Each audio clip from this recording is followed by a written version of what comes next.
Hello students, welcome back to my YouTube channel Geography Guru. In this episode, we are going to discuss about class 9th SST Social Science worksheet number 82. आज की इस worksheet में हमारा chapter रहेगा civics political science का first chapter, what is democracy, why democracy. Let's begin. As it is visible on your screen, जैसा कि आप अपनी स्क्रीन के ऊपर देख पा रहे हैं, this is our worksheet number 82. Subject SST Social Science, in which Political Science Chapter number 1 What is Democracy, Why Democracy we are going to revise. Date रहेगी आज की 9th of Feb 2021. What is Democracy and Why is Democracy. Democracy की बात हो रही है इस पूरे चैप्टर में. डेमोक्रेसी क्या होती है? Democracy is a form of government, एक टाइप की सरकार होती है, in which people can choose their rulers और people can change their rulers. यानी इसमें अपने शासकों को, रूलर्स को लोग चुन भी सकते हैं और उनको चेंज भी कर सकते हैं. In this worksheet total 10 questions are given. हमें टोटल 10 क्वेश्चंस मिले हैं. We are going to begin with the first question. हमारा पहला क्वेश्चन है, what does the rule of people called. यानी लोगों के शासन को क्या कहते हैं. So it is called democracy. तो हमारा फर्स्ट ऑप्शन है वो करेक्ट रहेगा. डेमोक्रेसी कहा जाता है, हिंदी में कहते हैं लोकतंत्र, यानी लोगों का शासन. सेकेंड क्वेश्चन है, which is the largest democracy in the world. So इसका आंसर सेकेंड रहेगा, India is the largest democracy of the world. अगर पॉपुलेशन के अकॉर्डिंग बात करें तो China is the largest country of the world population के according. लेकिन वहाँ के जो रूल हैं उसको हम डेमोक्रेटिक नहीं कह सकते, क्योंकि वहाँ पे सिंगल पार्टी सिस्टम है, एक ही पार्टी होती है. सो अगर लोगों को चॉइस अवेलेबल नहीं है तो उसको हम डेमोक्रेसी में काउंट नहीं करेंगे. Now let's move to the third question. Third question है हमारा, write the name of any one non democratic country in the world. तो हमारा आंसर रहेगा नॉर्थ कोरिया का. हम यहाँ पे नेम मेंशन कर सकते हैं, किम जोंग उन का वहाँ पर डिक्टेटरशिप रूल है. फोर्थ क्वेश्चन है हमारा, the prescribed age for voting in India. India में वोटिंग एज क्या है. सो इट इज 18 ईयर्स और अबोव. इंडिया में अगर किसी को वोट डालना है तो उसके लिए कुछ कंडीशंस होती है. ही और she must be Indian citizen, वो भारत का सिटीजन होना चाहिए. सेकंड, हिज और हर एज मस्ट बी 18 ईयर्स और अबोव 18 ईयर्स हो या उससे ज़्यादा हो. और थर्ड जो कंडीशन होती है, ही और she must not be of unsound mind, bankrupt और द सीरियस क्रिमिनल. यानी कि वो सीरियस अपराधी नहीं होना चाहिए, बैंकक्रप्ट नहीं होना चाहिए और अनसाउंड माइंड का यानी पागल या दिवालिया ना हो. तो वो सभी यहाँ पर वोट डाल सकते हैं. तो एज की यहाँ पर बात की जा रही है तो एज होती है 18 ईयर्स और above 18 years. Now let's move to the fifth question. पांचवा जो हमारा क्वेश्चन दिया गया है, फिफ्थ क्वेश्चन है, what is the meaning of military coup. Military coup क्या होता है. So taking over the rule by the army, उसे बोलते हैं मिलिट्री कॉप. हिंदी में बोलते हैं सैनिक तख्तापलट. यानी जब सेना जबरदस्ती शासन के ऊपर कब्जा जमा लेती है तो उसे हम मिलिट्री कॉप बोलते हैं. So taking over the rule by the army is known as military coup. Now let's move to the sixth question. Sixth question में हमें पैराग्राफ दिया गया है, हमें इस पैराग्राफ को पढ़ना है. Read the given paragraph carefully and answer the question. उस पर बेस्ड कुछ क्वेश्चंस है जो हम सॉल्व करेंगे. अ democratic government can not do whatever it likes simply because it has one the election. Democratic government है, एक बार चुने जाने का मतलब ये नहीं कि वो कुछ भी करेगी अपनी मर्जी से, क्योंकि यहाँ पर जो डेमोक्रेसी होती है, it has to respect some basic rules. क्योंकि डेमोक्रेसी में रूल ऑफ लॉ होता है, कानून का शासन होता है.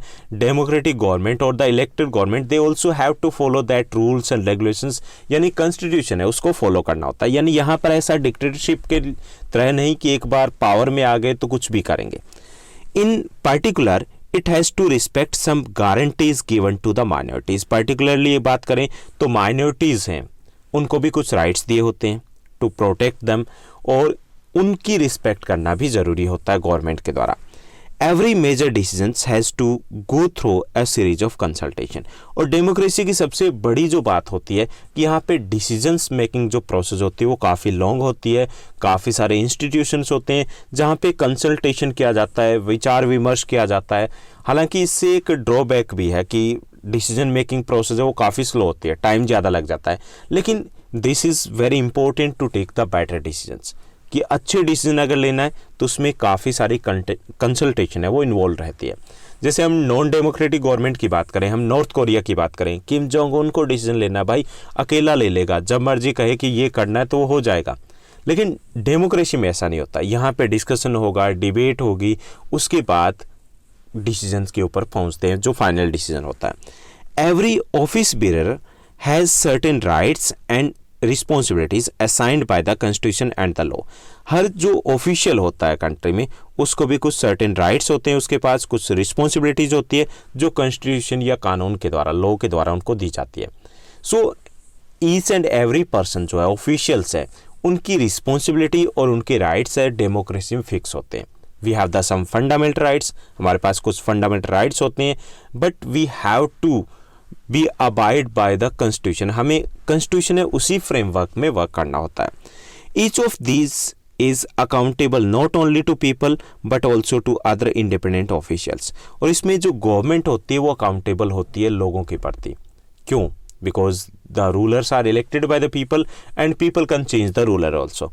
वो चूज भी कर सकते हैं, चेंज भी कर सकते हैं। तो अगर 5 ईयर्स के बाद दोबारा लोगों के पास जाना है तो हमें क्या करना पड़ेगा? गवर्नमेंट को they have to work according to the sentiment of the people.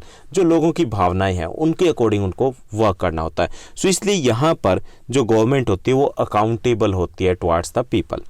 तो ये था हमारा paragraph. Now let's move to the question. इस पर बेस्ड हमारा पहला जो क्वेश्चन है, how is the government accountable to the people? जो गवर्नमेंट है वो अकाउंटेबल है टुवर्ड्स द पीपल। कैसे? Because in democracy the government is elected by the people and the government has to work according to the public sentiment.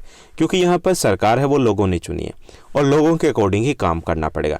And people can change the government also, और लोग इस सरकार को बदल भी सकते हैं। तो इसलिए उन्हें अकाउंटेबल होती है गवर्नमेंट लोगों के प्रति, because they have to work according to the wish of the लोग। पीपल जो लोग हैं उनकी विश के अकॉर्डिंग, उनके जो भावनाएं हैं, सेंटिमेंट्स है, उसके अकॉर्डिंग उन्हें काम करना होता है। सेकंड जो पार्ट दिया गया यहाँ पर 6th क्वेश्चन का, why are the major decision in democracy taken through a series of consultation. अभी हमने बात की थी कि डेमोक्रेसी में जो डिसीजंस है वो कंसल्टेशन मतलब सोच समझ करके, काफ़ी सारे लोग हैं उनके साथ विचार विमर्श होता है, तब ये लिए जाते हैं। क्यों लिए जाते हैं? So that better decisions can be taken for everyone. ऐसा इसलिए होता है ताकि बेटर डिसीजन लिए जा सकें। किसके लिए? सभी के लिए। तो इसलिए एक सीरीज ऑफ कंसल्टेशन होती है डेमोक्रेसी में। थर्ड पार्ट रहेगा, that is the fill in the blanks है। The rights and responsibilities associated with the position are given to officer by. किसके द्वारा दी जाती है? तो ये हमारा आंसर रहेगा कॉन्स्टिट्यूशन के द्वारा दी जाती है। Now let's move to the 4th part of 6th question. 4th part है, for what a reason a democratic government can not do whatever it likes. कि किस कारण से डेमोक्रेटिक गवर्नमेंट है वो सब कुछ नहीं कर सकती जो चाहती है, just because of winning the election. कि केवल इलेक्शन जीतना काफ़ी नहीं होता कि इलेक्शन जीत लिया तो कुछ भी करेंगे। They have to work within the framework of the constitution. उन्हें संविधान के अनुसार ही कार्य करने होते हैं। Now let's move to the 7th question of this worksheet.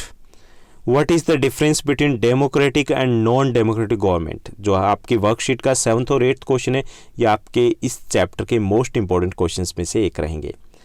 हमें बताना है डेमोक्रेटिक और नॉन डेमोक्रेटिक गवर्नमेंट, जैसे कि डिक्टेटरशिप है या मोनार्की सिस्टम है, उनमें डिफरेंस क्या है? First, a democratic government is elected by the people while non democratic is not. Democratic government में गवर्नमेंट कौन इलेक्ट करता है? लोग करते हैं, हम करते हैं। जबकि नॉन डेमोक्रेटिक जो गवर्नमेंट होती है वहाँ पर ऐसा कुछ नहीं होता, वो तो इम्पोज की जाती है, ज़बरदस्ती की थोपी जाती है सरकार। सेकेंड डिफरेंस है, democracy consist of continuous elections in which the public can change or people can change the government. In democracies, government functions according to the constitution, whereas in non-democratic countries it doesn't. Democratic countries की बात करें, continuous elections are held, continuous regular जो interval है उस पर election होते हैं, and through which people can change the government, और लोग हैं वो government को change भी कर सकते हैं। And the government they have to work according to the constitution.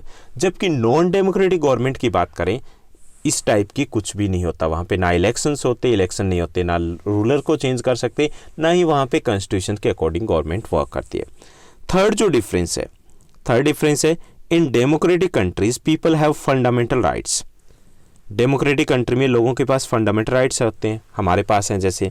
वेराज in non democratic countries they do not. लोगों के पास इस टाइप के कोई भी राइट्स नहीं होते। तो ये डिफरेंस रहेंगे डेमोक्रेटिक और नॉन डेमोक्रेटिक गवर्नमेंट में। Now let's move to the next question, 8th one. Write any 3 features of democratic system के हमें कोई 3 फीचर्स लिखने। फर्स्ट, पीपल, यहाँ पे rulers are elected by the people, यहाँ पे रूलर्स होगा, the rulers are elected by the people. यहाँ पे जो रूलर्स होते हैं डेमोक्रेटिक गवर्नमेंट में वो कौन चुनते हैं? लोग चुनते हैं। Second, people can change the government, people can choose the government and people can change the government, choose भी वही करते हैं और वो चेंज भी कर सकते हैं, ये केवल डेमोक्रेटिक गवर्नमेंट में होता है। Everyone has equal rights in democracy, democracy में सभी के राइट्स एक बराबर होते हैं, whether it is the PM और द पीएन, चाहे वो पीएम हो या पीएन हो, उनका वोटिंग राइट क्या होता है? एक ही होता है ना। क्यों होता है? क्योंकि यहाँ पे इक्वालिटी होती है। फोर्थ फीचर होता है रूल ऑफ लॉ, डेमोक्रेसी में रूल ऑफ लॉ होता है, गवर्नमेंट और everyone have to work according to the law और द कॉन्स्टिट्यूशन के अकॉर्डिंग काम करना होता है। तो ये 3 और 4 फीचर्स रहेंगे। पहला, people can choose their government और rulers are elected by the people in the democracy. Second रहेगा people can change the government. Third रहेगा everyone has the equal rights in democracy and in democracy there is a rule of law. Next हमारा 9th question रहेगा, why are free and fair elections necessary in democracy, democracy में free and fair election जरूरी होते हैं, क्यों जरूरी होते हैं ये हमें बताना है।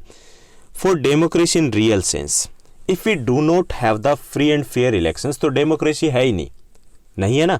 इट मीन्स दैट वो तो हम शो ऑफ के लिए करें। So for the real sense में अगर डेमोक्रेसी चाहिए, we need to have the free and fair election.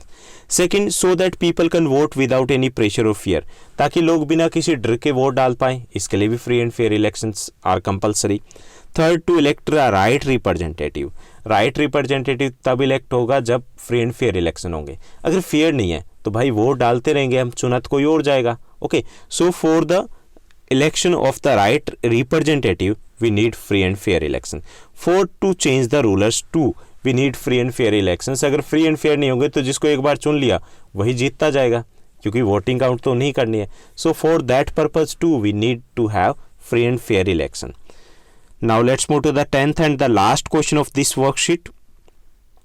10th question है, in democratic system what are things people should keep in mind while electing their rulers, कि democracy में कौन सी वो चीज़ें हैं, कौन सी वो बातें हैं जो लोगों को ध्यान में रखना चाहिए जब वो अपने रूलर्स को चुनते हैं। सो पहला, ruler should be well qualified, जिसको हम चुन रहे हैं वो क्वालिफाइड होना चाहिए, should be eligible to rule करने के लिए एलिजिबल होना चाहिए ताकि वो ठीक से डिसीजन ले पाएँ। Second, the mind set of the ruler should not be narrow, जो माइंड सेट है वो नेरो नहीं होना चाहिए, क्योंकि ऐसे जो लोग होंगे अगर वो रूलर बनते हैं तो शायद वो सोसाइटी या कंट्री के लिए ज़्यादा अच्छे नहीं होते। The ruler should not be criminal of criminal nature, ruler should not be criminal नहीं होना चाहिए, क्योंकि ये ऐसे लोग हैं वो क्रिमिनल्स को ही अपने आसपास इकट्ठा करेंगे।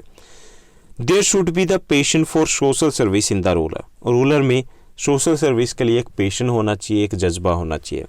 And fifth, the ruler should B visionary, visionary मतलब जो दूर की सोचता हो, जो आगे की सोच करके डिसीजन लेता हो, तो इस टाइप की रूलर होने चाहिए। जब हम वोट डालें तो हमें इन बातों को ध्यान में रखना चाहिए। That's all in this worksheet. I hope आपको अच्छे समझ में आया होगा। अगर ये वीडियो अच्छी लगी, समझ में आई, तो इस वीडियो को लाइक और अपने फ्रेंड्स के साथ शेयर करना मत भूलिएगा। Thank you, bye bye, have a nice day.